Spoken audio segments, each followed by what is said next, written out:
Regardez ces deux hommes. Celui de gauche, vous le connaissez probablement déjà. C'est Uday Hussein, le fils aîné de Saddam Hussein. L'homme des fêtes, des voitures de luxe et qui aimait donner des interviews. Mais à sa droite se trouve un homme différent, Qusay Hussein, le fils cadet de Saddam Hussein, l'homme que peu de gens connaissaient, l'homme qui ne donnait presque jamais d'interview. Regardez bien cette autre séquence.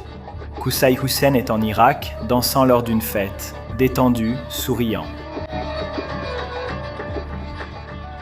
Quelques minutes plus tard, il apparaît assis, et l'homme à ses côtés pointe un pistolet vers le ciel et commence à tirer.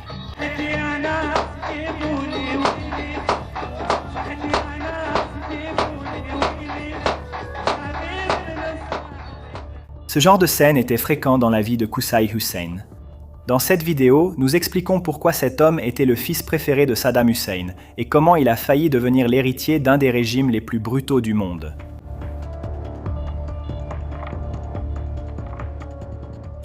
Qusay Hussein ne donnait presque jamais d'interview, contrairement à son frère aîné, Uday, qui adorait se montrer, parler et être vu. Qusay Hussein opérait dans l'ombre, silencieux et calculateur. Mais il était tout aussi cruel, voire pire que son frère, Uday. Et ici, dans cette autre vidéo, on peut voir Qusay Hussein dans le désert en train de tirer avec une AK-47, l'un de ses passe-temps pendant le régime de Saddam Hussein en Irak. Une image qui résume bien qui il était.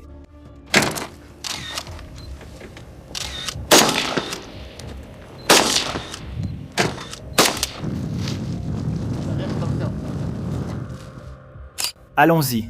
Voyons d'abord la différence principale entre les deux fils de Saddam. Uday était le chaos, imprévisible, explosif. Le genre de personne qui arrivait à une fête sans qu'on sache s'il partirait en souriant ou en pointant une arme sur quelqu'un. La peur qu'il inspirait aux gens était visible. Qusay était déjà plus méthodique, calme et maîtrisé. Les deux ont grandi dans le même palais, avec les mêmes privilèges et expériences, mais sont devenus des hommes très différents. Qusay est né le 17 mai 1966, 4 ans après la naissance d'Uday. Depuis son enfance, il était le fils calme, le fils qui étudiait, le fils qui observait avant de parler. Le fils que Saddam Hussein regardait et dans lequel il voyait quelque chose de lui-même. Parce que Saddam Hussein, malgré toute la brutalité qu'il exerçait, n'était pas un homme d'explosion émotionnelle. C'était un homme de calcul froid, de patience stratégique, de la violence exercée avec précision et intention. Et c'était exactement ce qu'il voyait chez Qusay. Dès son jeune âge, Qusay a intégré les structures réelles du pouvoir, contrairement à Uday qui était dans le sport ou les médias. Mais dans les services de sécurité, le renseignement et les forces militaires d'élite. Uday apparaissait devant les caméras en remettant des médailles et posant avec des célébrités, tandis que Qusay bâtissait discrètement l'un des systèmes de contrôle les plus efficaces du monde arabe. En 1992, à seulement 26 ans, Qusay a été nommé à la tête du commandement de la sécurité spéciale, l'organisme chargé de protéger personnellement Saddam Hussein et de surveiller toute menace contre le régime venant de l'intérieur du gouvernement lui-même. C'était un poste de confiance absolue. Seuls ceux qui étaient totalement loyaux envers Saddam pouvaient occuper ce poste. Et Saddam faisait confiance à Qusay plus qu'à quiconque. Ensuite venait le commandement de la garde républicaine, les forces militaires d'élite de l'Irak, entraînées spécifiquement pour protéger le régime et réprimer toute rébellion interne. C'étaient les troupes les mieux équipées, payées et les plus loyales du pays. Et ensuite, la garde républicaine spéciale, une force encore plus secrète et encore plus puissante, responsable de la sécurité directe de Saddam Hussein. Avec ces postes, Qusay Hussein contrôlait effectivement le cœur de l'appareil de sécurité du régime. Toute menace contre Saddam, venant de l'extérieur ou de l'intérieur, devait d'abord passer par Qusay. Et Qusay était impitoyable face aux menaces. Voici l'élément le plus troublant de l'histoire de Qusay Hussein. Alors que Uday était célèbre pour ses excès visibles, les fêtes, les voitures, les punitions spectaculaires, les atrocités de Qusay se déroulaient en silence, loin des caméras, à l'intérieur de prisons et d'installations militaires que le monde extérieur ne voyait jamais. En 1995, après une tentative de coup d'État contre Saddam Hussein menée par des membres de sa propre famille et de tribus alliées, c'est Qusay qui a supervisé la riposte du régime. La répression a été méthodique et brutale. Des centaines de personnes ont été arrêtées et interrogées. Beaucoup ont été exécutés. Les familles des suspects ont été punies collectivement. Des membres de la famille, parfois innocents, ont été punis juste pour leur mauvais sang. Qusay a supervisé chaque étape avec le sang-froid d'un administrateur résolvant un problème logistique. Il y avait aussi les prisons irakiennes sous sa supervision directe. Abu Ghraib, que le monde connaîtrait plus tard en raison de la présence américaine, était auparavant un centre de détention contrôlé par le régime de Saddam. Sous la supervision de Qusay, ce qui s'y passait a été documenté par d'anciens prisonniers qui ont survécu et raconté leurs histoires après 2003. Exécutions de masse, torture, des personnes disparaissaient sans laisser de traces. Tout était organisé. Tout était documenté en interne. Tout était supervisé par l'homme que peu de gens à l'extérieur connaissaient de nom. En 2000, Saddam Hussein a pris une décision qu'il avait repoussée pendant des années. Il devait officiellement choisir un successeur. La logique voulait que le successeur soit Uday, l'aîné et héritier naturel selon la tradition. Mais Saddam Hussein connaissait ses deux fils mieux que quiconque, et il savait qu'Uday, avec toute sa violence et son imprévisibilité, était incapable de diriger un pays.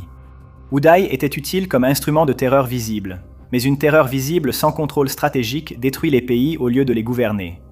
Qusay était différent. Qusay pouvait gouverner. En 2000, Qusay Hussein a été nommé membre du commandement régional du parti Baas, le parti de Saddam Hussein. C'était le signe évident qu'il avait été choisi comme prochain dirigeant de l'Irak. Uday était furieux. La rivalité entre les deux frères, qui existait en sourdine depuis des années, a explosé. Même Uday savait qu'il ne pouvait s'opposer directement à la décision de son père. Saddam avait choisi, et le choix était Qusay. Pour le régime, cela avait tout son sens. Qusay avait passé des décennies à s'assurer la loyauté des bonnes personnes au sein de l'appareil sécuritaire. Il connaissait les généraux, les chefs du renseignement, les commandants de la garde républicaine. Il était respecté ou craint, ce qui, dans l'Irak de Saddam, revenait au même. Puis l'année 2003 est arrivée et tout a changé. En mars 2003, les forces américaines et alliées ont envahi l'Irak. Le régime, qui avait semblé inébranlable pendant des décennies, a commencé à s'effondrer à une vitesse qui a surpris même ses plus fervents critiques. En moins de 3 semaines, Bagdad était tombé. Saddam Hussein était en fuite, et ses deux fils aussi.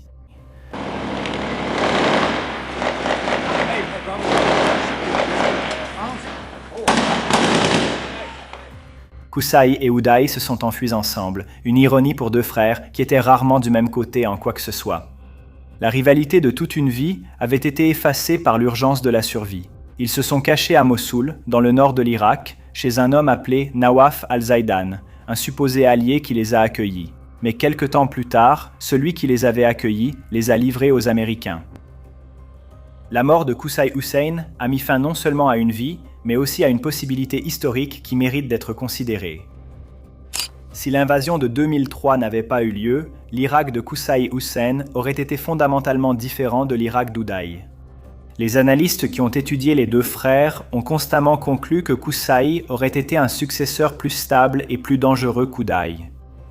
Plus dangereux, non pas parce qu'il était plus violent en public, mais parce qu'il était plus efficace en privé. Uday, en tant que dirigeant, aurait probablement détruit le régime de l'intérieur par pur chaos et imprévisibilité. Qusay, en tant que dirigeant, aurait maintenu les structures. Il aurait poursuivi le programme d'armement que Saddam avait développé. Il aurait géré les relations avec d'autres régimes hostiles à l'Occident avec le même sang-froid calculé qu'il avait démontré pendant des années dans les services de sécurité. Le Moyen-Orient d'aujourd'hui pourrait être complètement différent, mais l'histoire n'a pas suivi cette voie. Et Qusay Hussein, le fils préféré de Saddam, l'héritier choisi, l'homme qui contrôlait les coulisses, est mort avant de pouvoir hériter de quoi que ce soit. Deux fils de Saddam Hussein, deux hommes complètement différents. Deux fins identiques. Uday, le fils bruyant, visible et chaotique, est mort aux côtés de son frère silencieux, invisible et calculateur. Dans le même manoir, le même jour, par la même armée. Le monde connaît Uday Hussein. Ses excès, ses fêtes, ses voitures, sa terreur spectaculaire ont été documentés, filmés et racontés à maintes reprises. Qusay Hussein reste dans l'ombre, même après sa mort. Le fils que Saddam a choisi. L'homme qui contrôlait les services de sécurité les plus redoutés du régime. Le successeur qui n'a jamais succédé.